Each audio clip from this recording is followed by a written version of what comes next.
Hello, and welcome back to E-HErmes, your electric adventure travel channel. We have an exciting trip today. It's a multi-day trip. We are going to the Kentucky Bourbon Trail, and if that wasn't good enough in and of itself, we are taking our friends Howard and Lylene along with us. If you'll remember from one of our previous videos, they are not electric car enthusiasts necessarily, so it's a good test to see how other people that aren't really into electric cars feel about the stopping and the charging.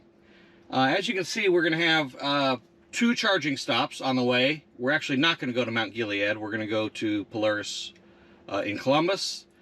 Then we're stopping in Florence, Kentucky, or maybe Louisville. And then finally we're going to the hotel in Bardstown, Kentucky. And it actually has a destination charger there, so we can get there without worrying about how much energy we have, because there are not a lot of other superchargers down in that part of the state. There's plenty around Louisville, plenty around Lexington. So come along, join with us. Remember, if you have not already, please subscribe to this channel. Hit the like button, and most importantly, well, no, subscribing is most important. Second most importantly, hit the bell button so that you will be notified of our upcoming content. To follow up from our original introduction, I've rerun the route planner, and you will see that we are, yes, stopping in Columbus and Florence, Kentucky, because I have well, it says I have 30 minutes to go. I have no idea what that's going to do because I have 328 miles, a completely full charge. So we're not going to let it sit here for another 30 minutes. We are going to hit the road.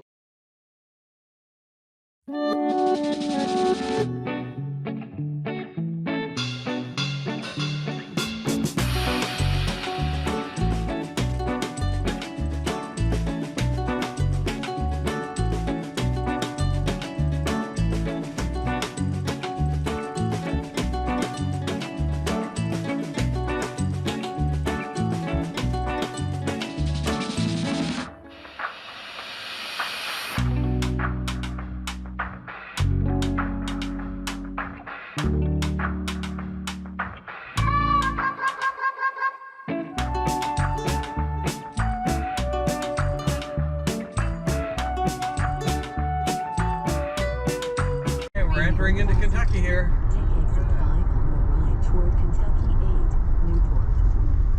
Because the Ohio River, is a little known fact, the Ohio River is not in Ohio.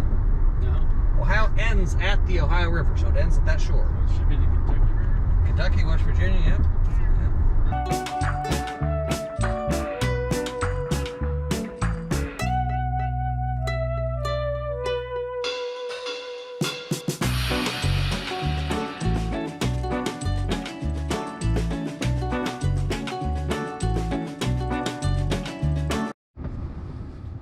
Alright, so we stopped quickly and charged in Columbus at Polaris. Our friends went in and got donuts at Kroger's. Came back out, and even though we were ready to go, they wanted to eat their donuts before they got back in the car, so we had way more than we needed when we left. Now we're in Florence, Kentucky. This will be our last stop. We want to get lunch, but we only need a 10-minute charge. In any case, they're going to run to the store and get some shoes, I think.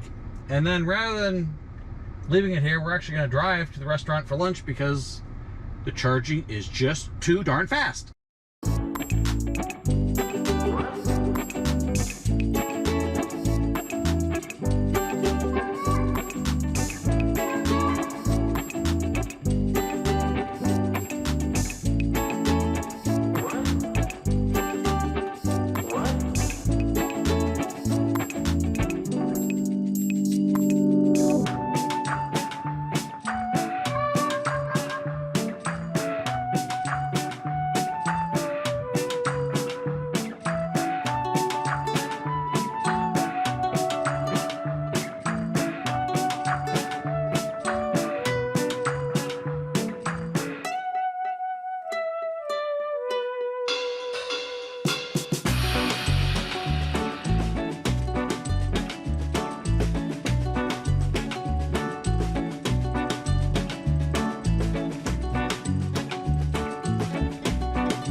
And there's your destination charger. Man, nobody's using it. Julie's upstairs. Now I can drink some water. We got to the Fairfield Inn by Marriott, and they have a destination charger here, as we were told. Tried the one on this side that I parked at, couldn't get it to work and stay on. This one on the other side seems to be working much better. Used my J1772 adapter. Charging away, it is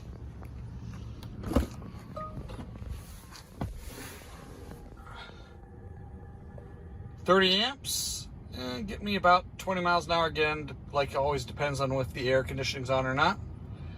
But certainly overnight we'll get charged up to have a full charge in the morning, then we'll move the car. Happy to see a BMW sharing the charger. Hopefully it stayed on for him. All right, here we are in our deluxe limousine. Got snacks. Oh, by the way, I got it set up for Bluetooth back there. Okay. So if you want to play some music off your phone, you can pair it up right there. There's the man himself. Montana. Our driver, Montana, from Pegasus Limousine was excellent. He was even kind enough to join us for dinner at the end of the day. We really enjoyed having him as our driver and would highly recommend him to any other people using their services. Now, a chauffeured limousine is clearly not our everyday mode of travel, and of course is not electric powered. If there were a truly self-driving option out there, we might have utilized that. However, since there isn't, we decided the most responsible thing to do when having multiple shots at no less than 5 distilleries in one day was to leave the driving to Montana. Our first stop was the Barton Distillery, home to their Barton 1792 bourbon. Please leave a note in the comments below if you know the significance of the number 1792 in their signature selection. This was our first tour, and while we did not get inside the actual distillery part of the plant, the tour through the rickhouses, where the bourbon ages in virgin charred oak barrels, was very interesting. Rickhouses are typically 7 stories tall, utilizing simple wood framing. Even newer ones under construction are still wood framed despite bearing the weight of all those heavy wooden barrels full of bourbon. As long as everything stays perfectly plumb and the loads stay vertical, all seems well. With all of the moving of barrels in and out, loads could shift. To make sure everything is still vertical, they use a simple but effective plumb bobs to make sure. These are hung from the highest level of the building. The basic building block of bourbon is corn. In fact, it must have 51% corn content. This is trucked in from local farms and dumped into this pit. Screw elevators then take it up into the plant to begin its journey into becoming mash and then ultimately bourbon. I mentioned we could not get into the plant itself, but we did get the opportunity to stand beside the still. For mass production, it is nothing like the backyard still you may have seen on shows like Moonshiners. However, it is much more industrial. After seeing the still, it was on to the best part, the actual tastings. We have our shotgun on it. We just don't have our cards. Alrighty, so on your tables, those little wooden circles that you have, those are your authentic poplar buns. They are your souvenirs to keep. After our tasting, Montana was right there to pick us up and take us on to our next stop. Our next stop was the Willett Distillery. This is a small batch distillery. Now this is more like the scale of what I was hoping to see. While it is still not a tangle of copper tubing in someone's backyard in some holler, at least it is more traditional looking than the industrial scale things we saw at Barton and several other larger distilleries. Note the rails where the barrels were hand-rolled from the distillery to the rickhouse. Also note that they were replacing the siding on the rickhouse, so we got a good view of the end of it with the open rows of barrels. These barrels had been rolled down that track and into this truck, and then they were being hauled off to another rickhouse for storage and aging. We had a wonderful lunch at Willett and then went on to 3 additional distilleries with tastings and tours. Here we are at the Bardstown Bourbon Company, a new distillery that is still waiting for their first batch to fully age. The next morning. All right, so we came out. We used the car charger all night with the J1772 adapter. And you will see that we are fully charged. Only 324, got 328 at home the other day. Not sure what's up with that, if it's a real difference or just battery management not catching up. So we'll go ahead and get unhooked and get on the road and go to breakfast. While we enjoyed the Bourbon Trail, we're back to something we're a little more comfortable with, and I think we would all say we like a little bit better. So we stopped at the Bernheim Arboretum, just across from the last winery we were at, and before we go to the next one. And when we were looking for a parking space, lo and behold, this is what we found. While I don't really need to charge, I seldom pass the opportunity to top things off. We won't be here long, so it won't get us that much, but we'll go ahead and plug in. So, we're going to take it out of the stand, put in our J1772 adapter,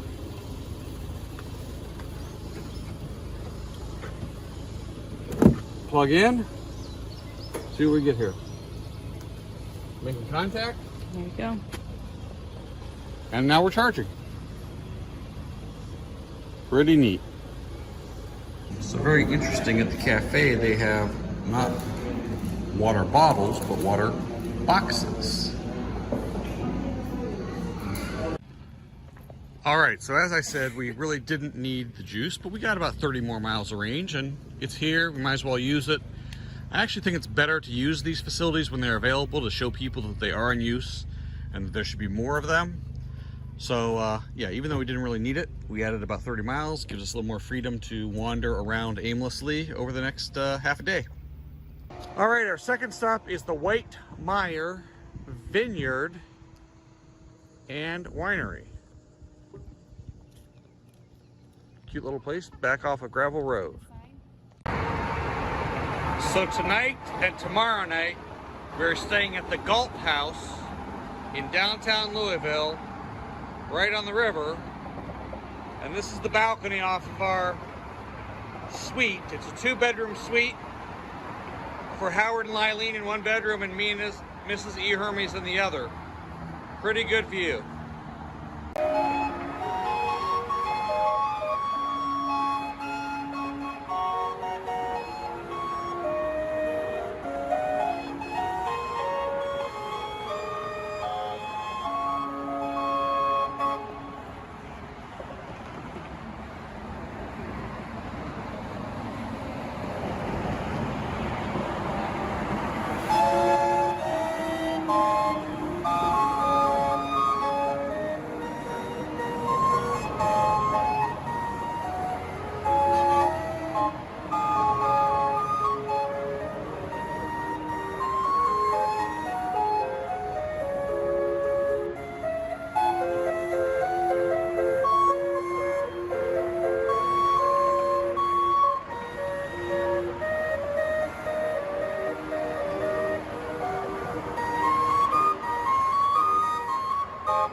So our plan for Sunday, since we were staying right downtown, was to go to some of the several wineries that were within walking distance of the hotel.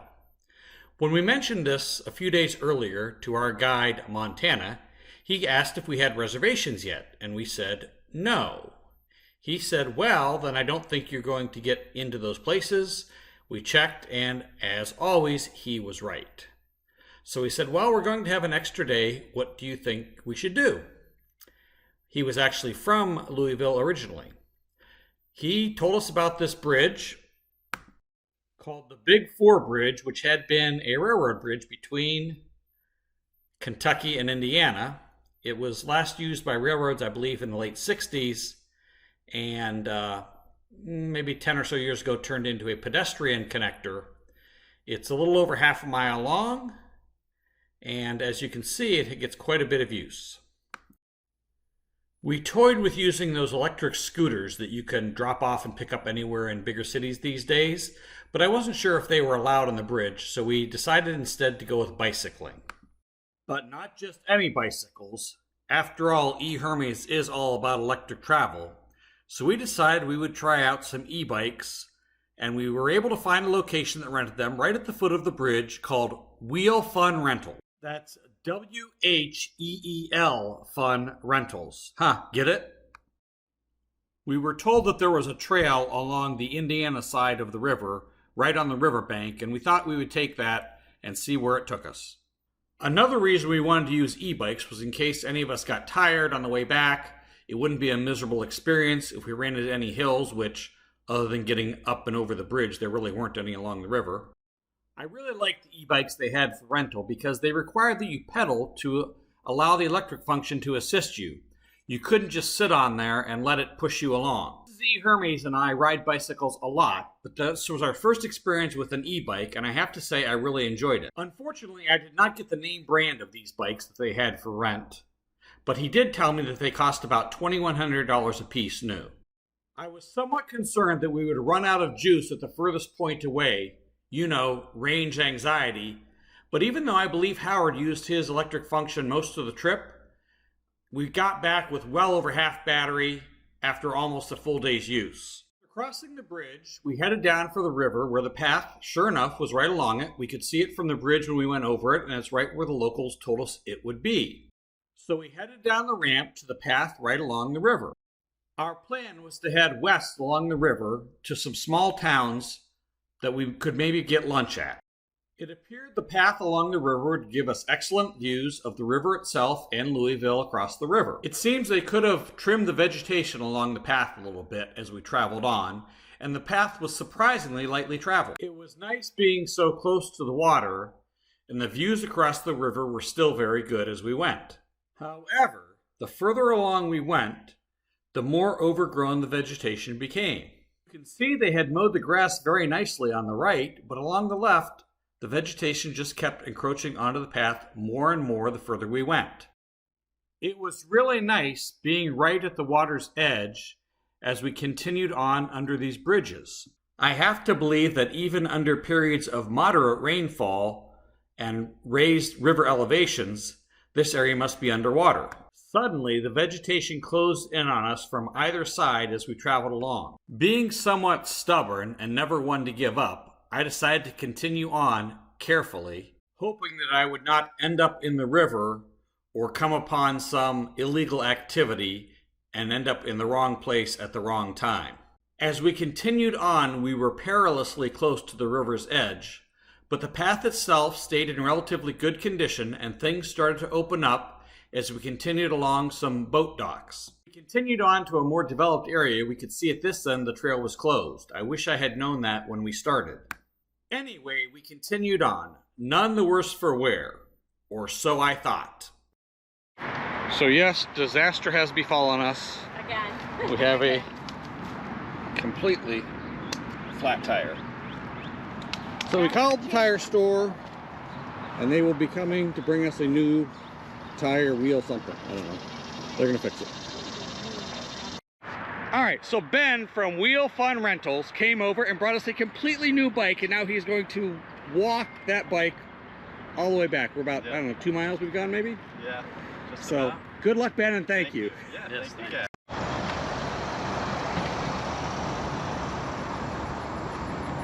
Yeah, you get fixed tilts. You finished. Well, good job. So we finished the race or whatever the event was and ended up in New Albany. The folks running the event suggested we go to the Exchange Pub and Kitchen when we inquired about lunch options, and they were right. It was a wonderful place, and we had a very good meal before heading back. On our way back, we could see men working up on that bridge. I'm not sure if you can see them in the video, but they were up there pulling a cable across or something. So here we go, back up and across the bridge. We are really flying along in those e-bikes.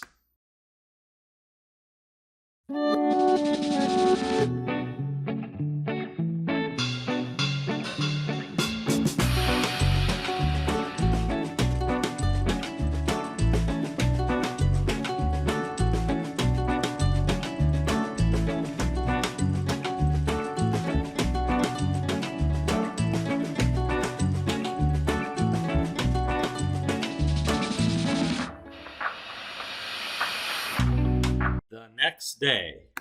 We thought we would make it to Florence, Kentucky for our first charge, but I guess we drove around a little too much yesterday looking at Churchill Downs, so we had to stop at North Louisville. Not a big deal. It's a 250 kW station. We're going up around 185, 190, about 700 miles an hour. It says we'll only be here 7 minutes. Everyone else ran to get some water for the trip home. And as soon as they come back, we will unplug and be on our way. It wants us to stay here for 25 minutes and charge almost full and then try to get all the way to Columbus, which I'm not sure I would make anyhow. So we're just gonna stay here for a little bit, get enough to go to Florence. It'll almost be lunchtime by then. So we'll go there, have lunch, and then stop real quick in Columbus on the way home. And that'll be our last stop. Maybe Mount Gilead, depending on how long we're in Florence. Well, we have enough to continue the trip, but they are not back from the store yet. So I guess I'll stay plugged in here. In 45 minutes, we'll be completely full. They won't be that long, I hope. Here they finally come back. Since we've been here much longer than I expected, I think we're going to go up to get through Cincinnati and charge just north of Cincinnati instead of down south of Cincinnati in Florence. Here we have a nice view of the Cincinnati skyline as we cross the Ohio River back into Ohio from Kentucky.